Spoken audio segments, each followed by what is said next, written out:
Hello everyone, मैं पंकज कुमार वर्मा स्वागत करता हूं आप सबका हमारे चैनल पीएस स्टडी गुरु में। मैं आज आपको 11th क्लास के फिजिक्स से बहुत ही इंपॉर्टेंट क्वेश्चन करवाने वाला हूं। मैं आज आपको करवाने वाला हूं घूर्णन गतिज ऊर्जा किसे कहते हैं और किसी पिंड की घूर्णन गतिज ऊर्जा का व्यंजक क्या होता है। आज के वीडियो में हम समझने वाले हैं, इसलिए वीडियो को अंत तक देखिएगा क्योंकि ये क्वेश्चन होने वाला आपके लिए बहुत ही महत्वपूर्ण। तो चलिए प्यारे स्टूडेंट्स करते हैं आज का हमारा क्वेश्चन। तो सबसे पहले हम ये देखते हैं कि घूर्णन गतिज ऊर्जा किसे कहते हैं। तो देखिए, जब कोई पिंड घूर्णन गति करता है, कैसी गति करता है? घूर्णन गति करता है। अब घूर्णन गति तो किसी अक्ष के परितः ही होगी। ये अपन मान लेते हैं एक अक्ष है और इसके परितः ये जो पिंड है घूर्णन गति कर रहा है, ठीक है। और ये जो पिंड है ये कई कणों से मिलकर बना हुआ है। यहाँ पे देखिए बहुत सारे कण हैं जिनसे ये मिलकर बना हुआ है ना, बहुत सारे कण हैं जिनसे ये पिंड मिलकर बना हुआ है। तो हम कुछ कणों की बात करते हैं। हम मान लेते हैं कि इसमें इन कणों का जो द्रव्यमान है वो m1, m2, m3, m4, m5 इस तरीके से इन कणों का द्रव्यमान है और इनकी अक्ष से जो दूरियां हैं वो हम मान लेते हैं कि r1 है, r2 है, r3 है। इस प्रकार हम इनकी कणों से, ये अक्ष की इन कणों से दूरियां इस प्रकार से मान लेते हैं। r4, r5 हर एक कण की अक्ष से कुछ दूरी होगी। तो इस तरीके से हमने यहाँ पे मान ली है कि एक पिंड है जो घूर्णन गति कर रहा है और एक अक्ष है, ये जो पिंड है कई कणों से मिलकर बना हुआ है और उन कणों की अक्ष से जो दूरियां है वो r1, r2, r3 dash dash dash इस प्रकार है। अब प्यारे स्टूडेंट्स, जब ये घूर्णन गति कर रहा होगा तो उस घूर्णन गति के कारण जो ऊर्जा उत्पन्न होगी उसे कहते हैं हम घूर्णन गतिज ऊर्जा। जब कोई पिंड घूर्णन गति करता है तो घूर्णन गति के कारण उत्पन्न ऊर्जा को क्या कहते हैं? अपन घूर्णन गतिज ऊर्जा कहते हैं। तो यही डेफिनेशन अपन यहां पर लिखेंगे, घूर्णन गतिज ऊर्जा। घूर्णन गतिज ऊर्जा। अब घूर्णन गतिज ऊर्जा किसे कहेंगे? जब कोई पिंड या जब किसी पिंड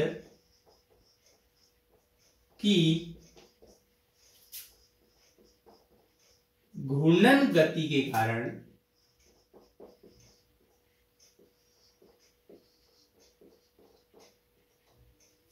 उत्पन्न ऊर्जा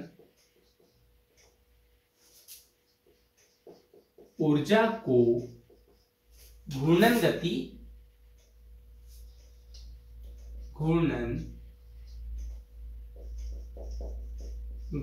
ऊर्जा कहते हैं। किसी पिंड की घूर्णन गति के कारण उत्पन्न ऊर्जा को घूर्णन गतिज ऊर्जा कहते हैं। अपन मान लेते हैं, अब यहाँ पे देखो इसका व्यंजक करने वाले हैं अपन, इसके लिए सूत्र निकालेंगे। घूर्णन गतिज ऊर्जा का सूत्र क्या होता है, ये हमारा मेन टॉपिक है यहाँ पर, है ना। देखो यहीं से हमें पता चल जाता है कि गति के कारण जो ऊर्जा उत्पन्न हो रही, कौन सी गति के कारण? घूर्णन गति के कारण जो ऊर्जा उत्पन्न हो रही है उसे घूर्णन गतिज ऊर्जा कहते हैं। लेकिन अब इसका व्यंजक कैसे निकालेंगे ये मेन है ना। तो अपन मान लेते हैं, माना एक पिंड घूर्णन गति कर रहा है, घूर्णन गति कर रहा है। एक पिंड है जो क्या कर रहा है? घूर्णन गति कर रहा है। पिंड कई कणों से मिलकर बना है, पिंड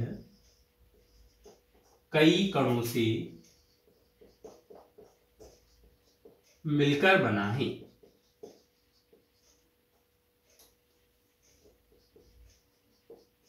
मिलकर बना है,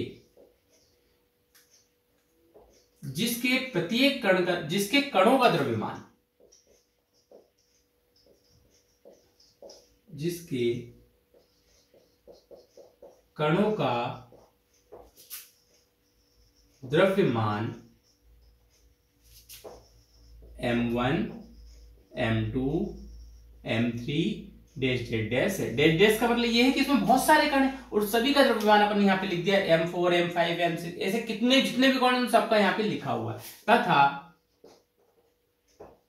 अक्ष से दूरी, उन कणों की जो अक्ष से दूरी है वो r1, r2,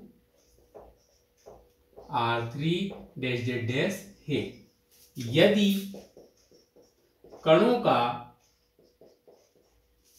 रेखीय वेग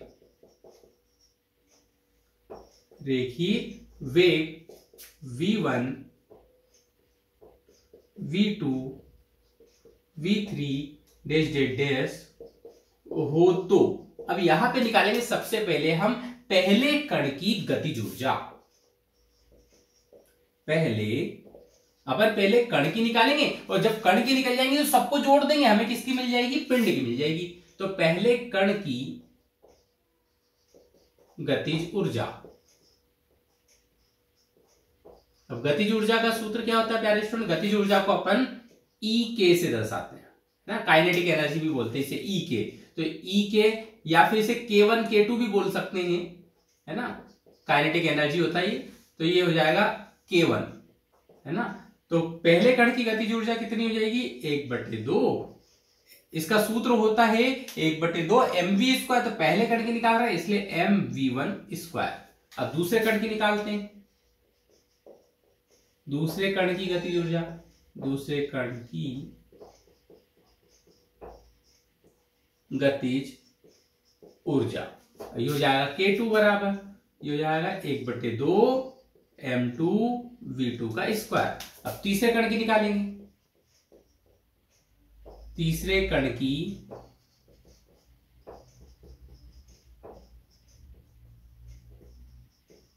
गतिज ऊर्जा K3 बराबर 1/2 m3v3²।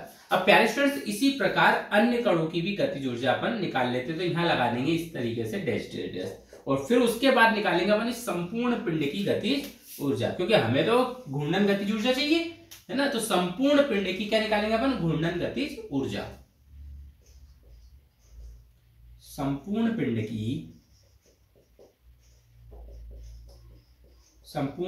की घूर्णन गतिज ऊर्जा।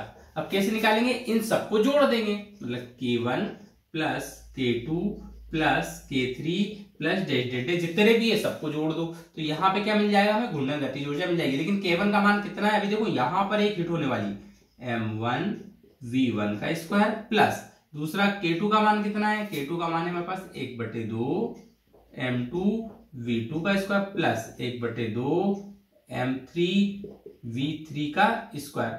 अब प्यारे स्टूडेंट्स क्या करने वाले हैं, यहाँ पे 1/2 अपन कॉमन ले लेंगे। तो 1/2 कॉमन ले लेंगे तो क्या बचेगा, m1v1² प्लस 1/2 तो कॉमन ले लिया, क्या बचा फिर यहाँ से m2v2² प्लस 1/2 कॉमन ले लिया है, क्या बचा फिर यहाँ पे m3v3² plus dash dash dash. अब इन सब में से 1/2 कॉमन ले लिया। अब अपन यहाँ पर क्या करने वाले हैं प्यारे स्टूडेंट्स, यहाँ रेखीय वेग जो v है इसकी वैल्यू अपन निकालते हैं। तो देखो हमें पता है कि v बराबर होता है r ओमेगा। v बराबर क्या होता है, r ओमेगा होता है। क्यों, क्योंकि रेखीय वेग और कोणीय वेग में संबंध है। तो यहाँ पे जब v बराबर r ओमेगा है तो v1 बराबर कितना हो जाएगा, r1 ओमेगा। v2 बराबर कितना हो जाएगा, r2 ओमेगा। v3 बराबर कितना हो जाएगा, r3 ओमेगा हो जाएगा। तो यहाँ पे ये जो वैल्यू है अपन इसमें पुट कर देंगे, ये हमें पता है ना। रेखीय वेग और कोणीय वेग में संबंध अपन पहले निकाल चुके हैं, इसलिए ये चीज हमें पहले से पता है। तो यहाँ पर क्या करेंगे, 1/2 m1 r1 ओमेगा और इसका स्क्वायर कर दे। देखो यहाँ पे अपने को लगाना पड़ेगा बड़ा कोष्टक, क्योंकि एक कोष्टक अंदर लगने वाला है। ये v की वैल्यू है v1 की और स्क्वायर लगा था तो स्क्वायर लगा दिया। फिर यहाँ पे देखो m2 r2 ओमेगा का स्क्वायर, फिर m3 r3 ओमेगा का स्क्वायर, सबका इसका स्क्वायर कर दिया अपन ने, प्लस डैश डैश डैश ये कर दिया। अब क्या करने वाले हैं प्यारे स्टूडेंट्स, ये स्क्वायर जो है अपन खोलने वाले, मतलब कोष्टक यहां से हटाने वाले हैं। तो 1/2 m1 r1² ओमेगा प्लस, देखो ओमेगा का भी स्क्वायर जाएगा, प्लस m2 r2² ओमेगा² प्लस m3 r3² ओमेगा² plus dash dash dash dash यहाँ पे। अब इन सभी में से देखो omega square omega square omega square, वो जो आगे होंगे उनमें भी ओमेगा स्क्वायर होगा, तो ओमेगा स्क्वायर क्या करेंगे अपन कॉमन ले लेंगे। तो ये देखा हमने 1/2 बचा कितना m1 r1 square plus m2 r2 square plus m3 r3 square plus dash dash dash, और इन सब में से क्या करा अपन ने ओमेगा स्क्वायर जो है वो कॉमन ले ले। लेकिन ये जो वैल्यू है ये तो बन गई हमारी क्या 1/2 जड़त्व आघूर्ण।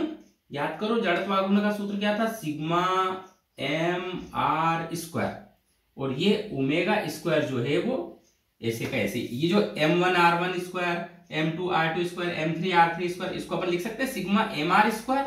ठीक है, तो अपन यहां लिख दिया सिग्मा, और सिग्मा mr स्क्वायर जड़त्व आघूर्ण होता है, और जड़त्व आघूर्ण को I से दर्शाते हैं। तो प्यारे स्टूडेंट्स देखो लास्ट स्टेप बची हमारी, अब हम करने वाले हैं यहाँ पर काइनेटिक एनर्जी कितनी निकल जाएगी हमारी, K बराबर आएगी 1/2 I ओमेगा स्क्वायर।